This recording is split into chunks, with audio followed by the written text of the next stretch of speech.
So you might have heard of Chernobyl or the BP oil spill or even Exxon Valdez. What if I told you that there's an even worse natural catastrophe in the Amazon that no one knows about? The craziest part is it was done on purpose, right? And the company that did this can destroy entire communities whenever it wants. It can lock up anyone who gets in their way, and best of all, they don't have to pay tax. Now, we're talking about Chevron, and their headquarters are right behind this wall, right? Now you might think we're here to cause a scene and be really annoying, but there's one thing you should know about us, is that we love power and we love oil. So we're here to get a job. Do we just go out with the lips here? Just oil. Chevron wasn't making this easy. We're just here to get a job, and we quickly realized no one wanted to help us. They just kept sending us back and forth. Would you be able to give them my resume in case they come down? Actually, they are going to take it. I'm not taking it. You don't want to take it? Well, mine, it's a little bit less oily. It turns out we might have been in the wrong building, but security gave us a pass to go upstairs just to be sure. We don't want to miss out on this job. Yeah, they're not here. They're not here. They're not here. They must have moved out 3 years ago. So what are we doing? I don't know. There were just a bunch of empty offices where Chevron used to be, so we decided to leave and give up on our dreams of working for a big oil company. Hello. I think we got the wrong building. Our big oily dreams were completely shattered, but out of nowhere, a friendly security guard told us where to go. So, it's something doing in the building for about 3 or 4 years. Yeah, I know. It's Mascot. Oh, thank you. Oh, so there is building. Finding a job isn't easy, Sometimes you make mistakes. You know what they say, the key to any new job is persistence, so we showed up at the new headquarters. I just want to get a job with the oil company. Yeah, we've got our resumes here. As you can see, we're very, very oily men. Just come out the front for us. Wait, Come out the front. Go in there? No. It's a security risk here. Oh, it's dangerous in there. No, it's just a security risk here. You can't get access to the building. Okay, even if we're this oily? Yes.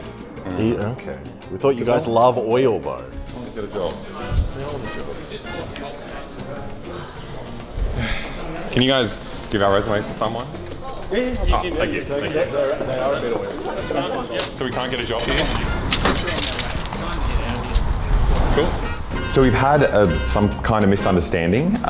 Chevron doesn't want to hire us today, but also we're also not allowed within 100 meters of Chevron or any of its subsidiaries, which is a bit of an overreaction.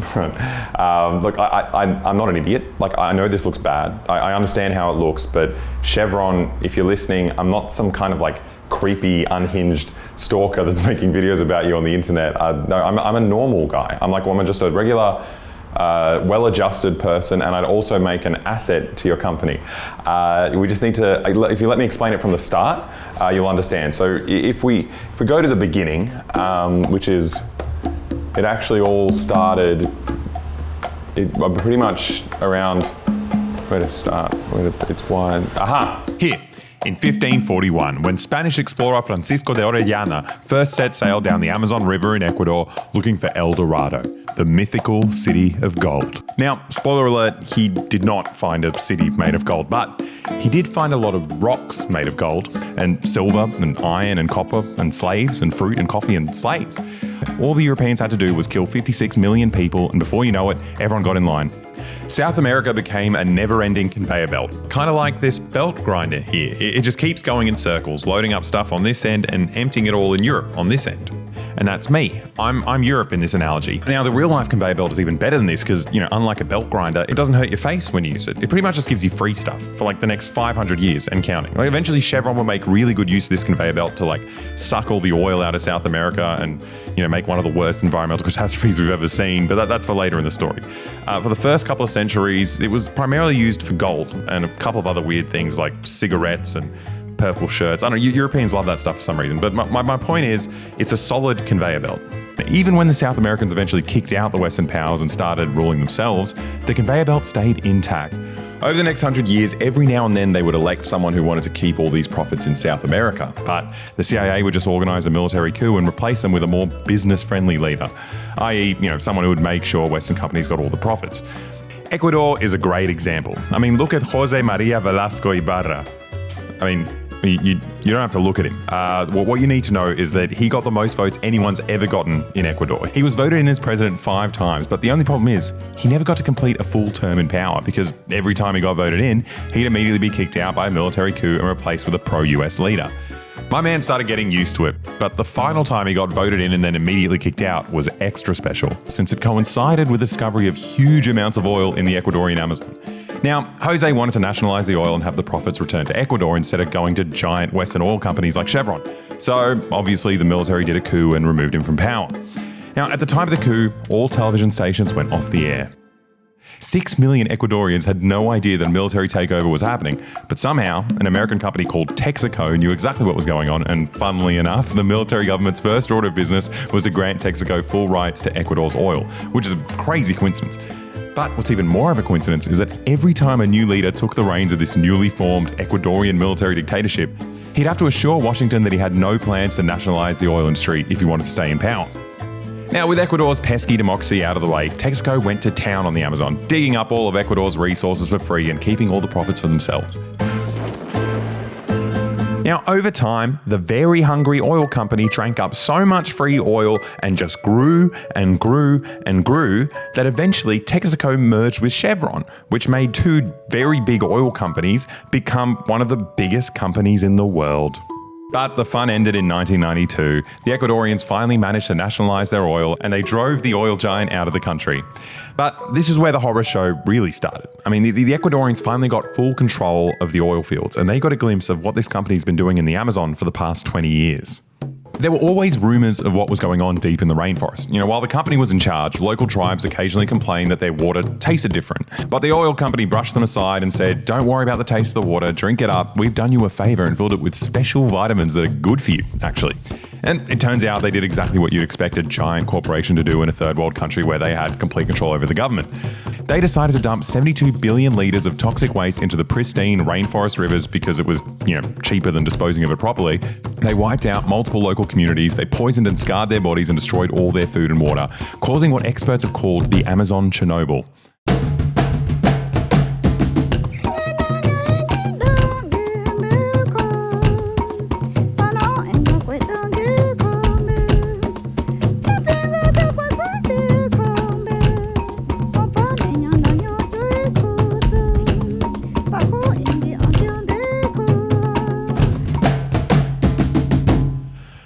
So yeah, it turns out their oil company didn't put vitamins in the water, which is very sneaky. But we decided to talk to Stephen Donziger about it. He's a lawyer who fought for the people of Ecuador. Chevron actually ended up throwing him in prison, which makes him the only American citizen in history to be locked up by a private corporation. But we'll get into that later. First, we want to talk about what he saw in the Amazon in the 90s. Now, the only problem is he lives all the way over here in New York, so we decided to meet in the middle, in sunny Kiribati. But it turns out Chevron won't let him leave the country, so we decided to meet in sunny LA, at a beautiful, pristine park in the middle of the city that's also somehow home to a bunch of Chevron's oil pumps. It's such a good shot, just an oil well. It looks like it's drilling into your head. Seriously? Yeah. That's really funny. I guess we'll start from the beginning. What did you find in the Amazon? What happened down there? It's sort of hard to describe how bad it is in Ecuador. Like what they did is just apocalyptic. And I remember seeing a lot of bad shit.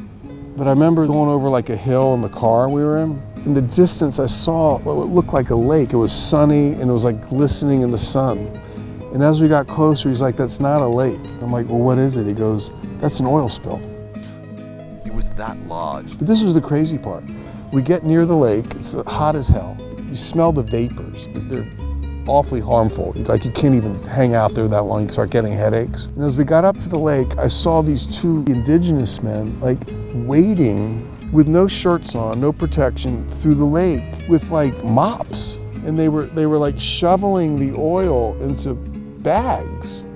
And then like coming out the side, they had oil over them and putting the bags like on the ground. And then going back in the lake and wading and doing the same thing. Like Texaco deliberately created this system. This was not an oil spill. Yeah. This was not an accident. This was an engineered design to dump systematically literally millions of gallons of toxic waste into a pristine, beautiful ecosystem that indigenous peoples relied on for their sustenance, had relied on for thousands of years. In a few short years, they poisoned the whole thing. And since the land can't support them anymore, they're left to take jobs, like pay nothing, virtually nothing, to sit there and do this futile exercise of mopping up an oil lake with your bare damn hands. While there's a pipe that's still... Yeah, exactly. Feeding it in. It was at this point that Stephen remembered that he was, in fact, a lawyer, which means he can represent these indigenous Ecuadorians who had never set foot in a courtroom before. Ellos van a estar ahí, sentado arriba, con sus trajes, sus corbatas, etc. No tengan miedo. Se levantan, se va al micrófono y hablan. Now, the initial problem was that this oil company was in control of the Ecuadorian government for decades, so they got the government to sign something called the Act of Liberation, which made it illegal for anyone from Ecuador to sue them, which I didn't know was possible. I mean, on that note, Chevron, if you're watching, by watching this, you legally forfeit your right to sue us. Okay, glad that's out of the way. So the cards were stacked against the Ecuadorians, but nonetheless, Stephen started their 30-year fight with Chevron.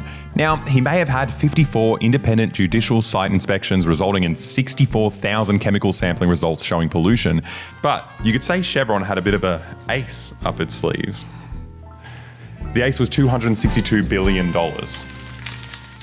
So in order to silence the indigenous Ecuadorians, they hired 60 law firms and 2,000 lawyers, which, in case you didn't know, is this many people, which means Chevron ended up spending over $3 billion in this case. Now, when a company like Chevron puts 2,000 of the world's most expensive lawyers in the same room, you end up getting bombarded with mountains and mountains of useless paperwork.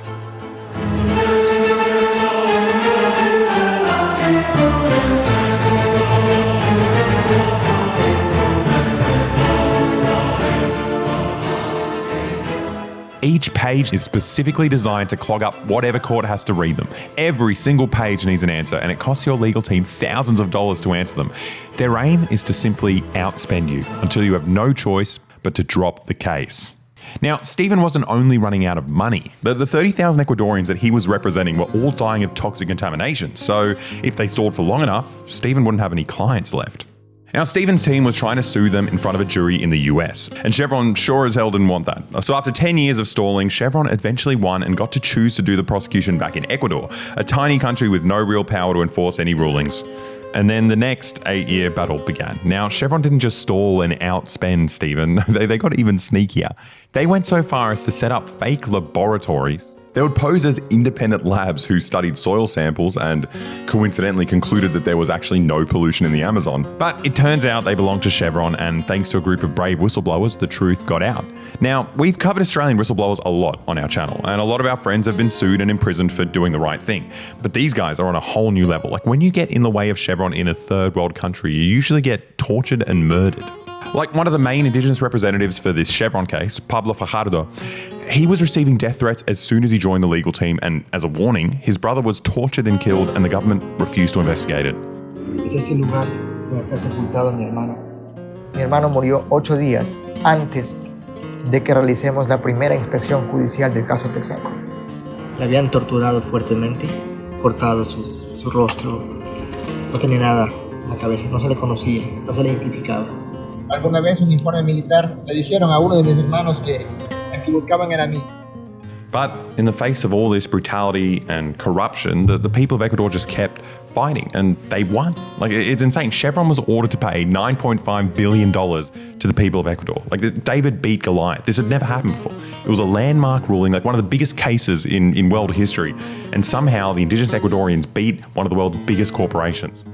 But it was time for the next ace up Chevron's sleeve. Also money. It was also money. They lobbied the US government to sanction Ecuador. They pulled all of their assets out of the country before the court could seize them, knowing that they were so rich and powerful that no other country would dare enforce Ecuador's ruling. Their top lawyer famously said in 2009 that we will never pay a penny of this judgment. We will fight this until hell freezes over, and then we will fight it out on the ice. I mean, look, considering that they're polluting the planet, maybe, hell will freeze over pretty soon. Yeah, that might come sooner than we think. So now, after 18 years of fighting, Stephen's team has to chase Chevron around the world, trying to find a country that would enforce this judgment and finally make Chevron pay for purposely destroying these people's lives. In the meantime, the Amazon still looks like this. This giant Western company drenched it in toxic waste, and the few bits of the Amazon that are still pristine are now reserved for rich Westerners who just shit and vomit all over the rainforest floor while trying to find themselves on an ayahuasca trip. But if you think that's bad, things are about to get much, much worse for the Ecuadorians. Chevron knew full well that if they ended up paying this judgment, they'd set a precedent, right? Their whole business model, like the way they make insane profits is by just like going into a country, sucking up all their resources for as cheap as possible, and then just dumping the waste wherever they want. And then they leave the local communities to pay the price, right? If Chevron pays $9.5 billion to the Ecuadorians, soon every single community they've destroyed around the world will start asking for money. So they decided to make an example out of Stephen to, scare other lawyers from doing what he's done. So they took him to court in the US and claimed that he had bribed an Ecuadorian judge personally to rule against Chevron. And to prove that, they got this guy called Alberto to kind of stand up in front of the court and just, say that that's what Stephen did. Now, here's the catch. Alberto said that during Stephen's case, and then 3 years later, he admitted under oath to an international tribunal that Chevron paid him more than $1 million to lie about Stephen, which is insane. But the crazy part isn't the $1 million lie. It's the fact that it took 50 days to coach this man on how to present fake testimony, which, I know there are so many wild parts of this case, but 50 days, like paying the world's most expensive lawyers for 50 days just to teach this guy how to recite a lie. I mean, is he an idiot? Like, how does it take him 50 days to learn how to lie? Like, I swear it should take a day. Like, in fact, I've hired an Ecuadorian man to prove how easy it is. And to replicate the stress of a courtroom, I've also taken his clothes off. Esteban gave me lots of money. He is very, very bad man. Also, Chevron is very good company. Brillante, Diego. Eres muy talentoso. No jodas, solo 15 minutos. Diego, venga. Eres muy talentoso. Bravo, Diego. Bravo. But anyway, Alberto told his $1 million lie and tricked a jury into ruling against Stephen. Well, actually, no, it wasn't a jury. It was all decided by this one guy, Judge Louis A. Kaplan, who's coincidentally funded by Chevron, but that's for later in the story. For now, Alberto is kicking back in California, receiving a lifetime salary from Chevron, and Stephen found himself in a whole lot of legal trouble. He got his law license revoked. Like, they froze his bank accounts and they took his apartment. Like, they literally took the clothes off his back and probably like the pants off his legs. Also maybe his underpants off his penis or something. And so Chevron wasn't done. So they got old mate Judge Louis A. Kaplan to take another crack at him. And just on a side note, why does he look like that? Like, why does every single ghoul who sells their soul to a big corporation end up looking like this? What's going on? Like, I don't understand. Is this what happens when you make a deal with the devil? It's hideous. Anyway, so Judge A. Kaplan, Big Louis, he wants to confiscate Stephen's laptop and phone, which Stephen obviously appealed because of, lawyer-client confidentiality, but also ethically. The last thing you want is to give Chevron a list of every single Ecuadorian who stood up to them and exactly what they said. So while Stephen was appealing it, the judge went to the US government and said, look, this guy's disobeying court orders. You need to prosecute him for contempt of court.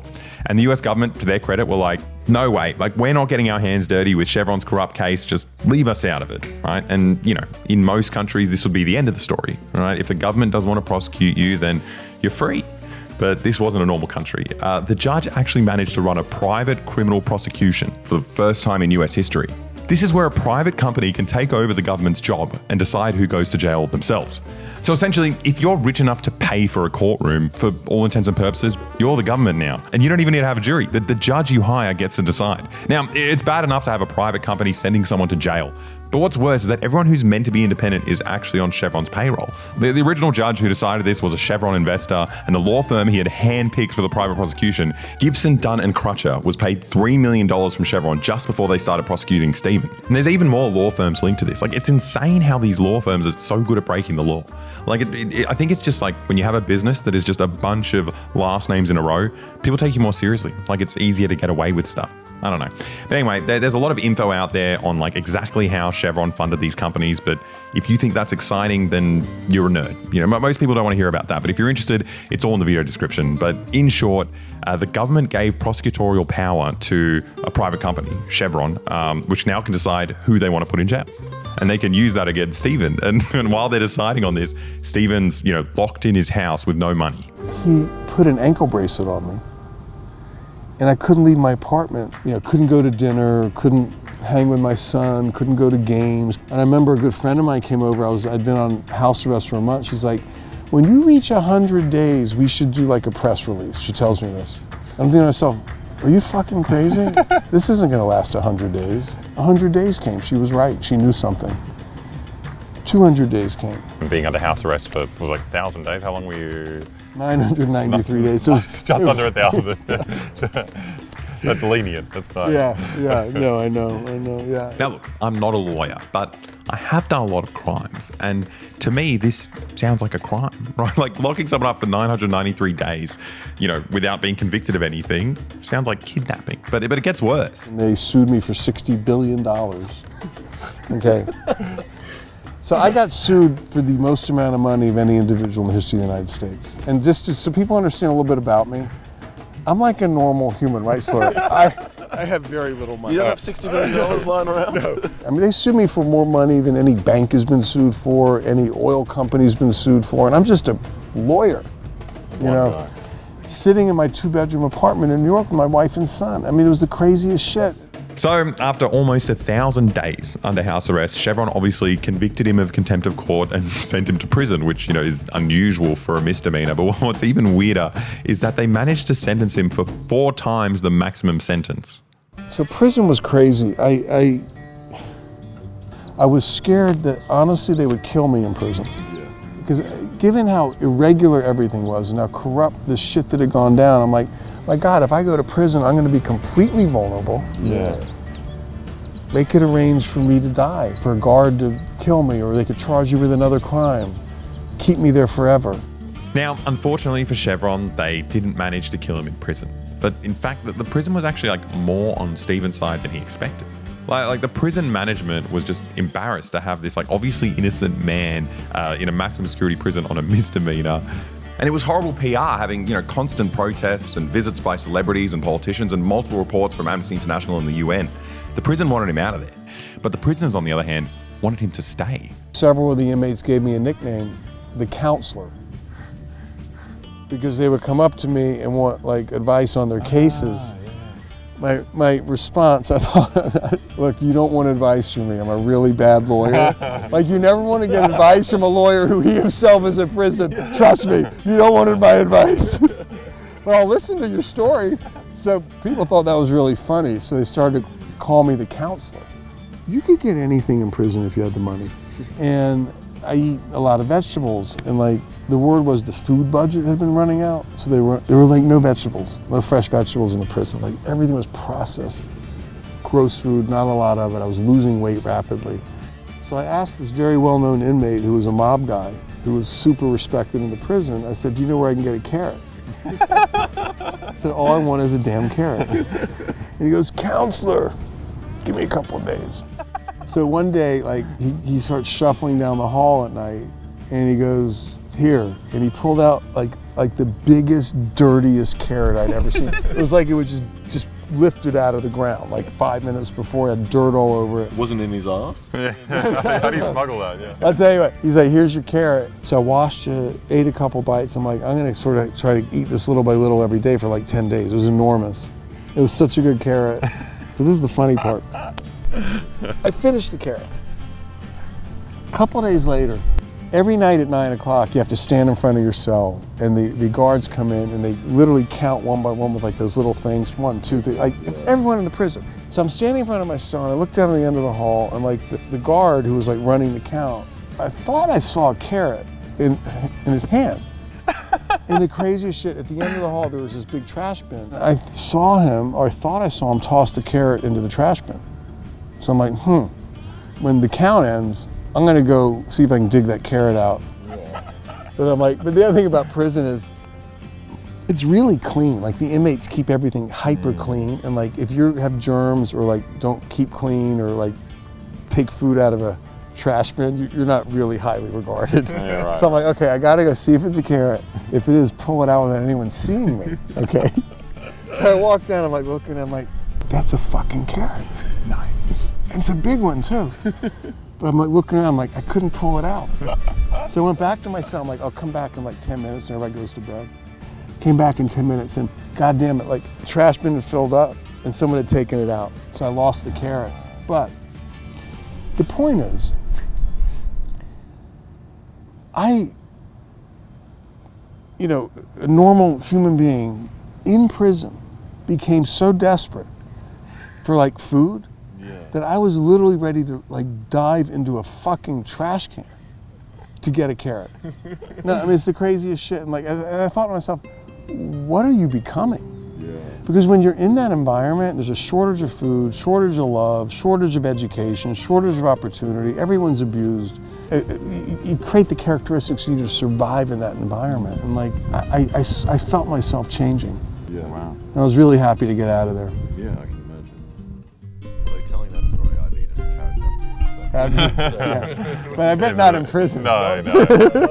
I mean, listen, nothing against eating carrots out of bins. I'm ready to do it, you know? I went from Harvard Law School with Barack Obama to fucking jumping into a trash bin in a prison to get a carrot. That was really incredible if you think about it. So Stephen did his time and finally got to be reunited with his family. He was technically free, but Chevron succeeded in completely destroying his life and made it impossible for him to continue his work with the Ecuadorians.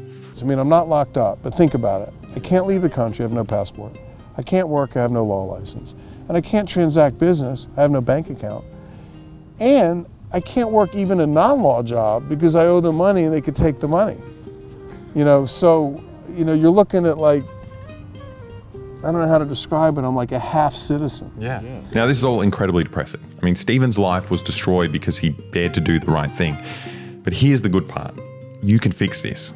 Now, in our last whistleblower video, David McBride was about to go to jail and he didn't have money to appeal the sentence. Then we posted our video and had a link to his chuffed crowdfunding page. So you guys raised $90,000 for his legal fund in the first 3 days. Like, I didn't know we could do that. Like, how is that possible? It's insane. He was completely broke and he was facing down like a corrupt government. He was going to go to jail like for ages. And you guys gave him the money to launch an appeal. Like, you did that. Like, it's insane. So we've partnered with Chuff for this video to show the people in power that we can do it again. Right? Like, this community has turned YouTube into a weapon for the most disadvantaged people on earth. So click the link in the description and donate whatever you can to Donziger's legal fund. And we can fight back against Chevron and get them to pay for what they did to the people of Ecuador. Now, I know it sounds crazy, but we actually have the power to influence this. Like, we've done it before. Like, if the Ecuadorians win this, we have a viable model to make corporations pay for their crimes around the world. I just want to say, like, even though the communities in Ecuador have not collected the money yet, they are going to collect the money. It's not so much the 10 billion, although they don't want to pay it. It's the model that produced the 10 billion. Yeah. They sort of see this case as potentially opening up the floodgates to a huge amount of global liability because they're guilty of pollution all over the world. And they don't want this to be replicated in other countries. Now look, I know what you're thinking. I don't live in the Amazon. It's just an obviously made up place full of fake animals. I mean, what's this thing? It looks like bad AI. The whole place is supposedly populated with these obviously fake creatures. But this isn't just an issue for the Amazon. Chevron keeps doing the same shit wherever they can get away with it, like here in LA. Now, if you spend any time in the poorer areas of LA, you'll see oil wells right next to some unfortunate person's house. But in rich areas, they'll legit build fake hollow office buildings and hide all their operations inside there. Like this. It's a fake building full of oil wells and no one knows about it. Excuse me. Do you know what's in this building? No, it's got 50 oil wells inside. They're pumping oil, but it's like a fake building. It's really weird. Are you serious? Yeah, it's like a fake building, and then they've just got all these oil wells in, but they have to like make it look like a building. That is crazy. We just walk past and not even have an idea. I'm staring at it, I'm like, there are no windows. It's no windows. It looks like a building, like to your brain, like if you just see it but don't pay attention. Then when you really look, there's no windows, there's no doors, there's nothing. So I think it's the It's really funny, it doesn't say it's an oil well. It just says natural resources, but all it says is no smoking. I wonder what's going on. But something's going on now because look at you guys. Yeah, we're What's obsessed. going on? There's like 50 oil wells in there, but it looks like a normal building. You know, I think the building's just like a shell. We heard about it. We just wanted to see it. Yeah, Do you think most people know what's in there? These fake buildings are everywhere in Beverly Hills. They even have an oil pump hidden in a high school, which they call the Tower of Hope, which is hilarious because, like, what's a Tower of Hope? Like, what is this thing? Like, well, why is it making noises? Why does my head hurt when I stand near it? I mean, people only realized it was an oil pump when it randomly caught fire. Now, while living next to an operational oil well is, catastrophic for your health, the bigger issue is that, just like in the Amazon, the government is so corrupted by oil money that they let Chevron do whatever they want. Once they suck up as much oil as they like, they just disappear and leave these open, toxic holes there. Because, it's cheaper than actually closing the well. And these abandoned wells are all over the city. Usually what happens is your family will be breathing this stuff in every day, your 9-year-old daughter will start getting random nosebleeds or something, and eventually she'll lose the ability to walk. But that's only if you're lucky. If you're unlucky, toxic sludge will literally burst out of these abandoned wells and destroy your home. And you'll be in the same position as the indigenous Ecuadorians. The companies responsible will never compensate you, and they'll send you to jail themselves without a jury if you try to get your money.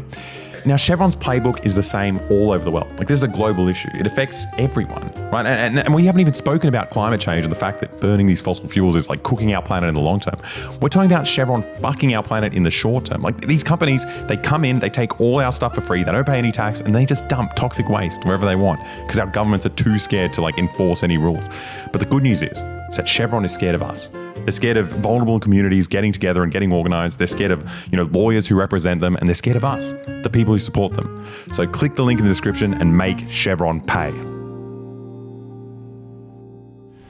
Also, if you want to help fund more videos like this, please go to the Boy Patreon. You get a full video every month and access to the Discord community where you can chat with the boys and have a say in their future videos.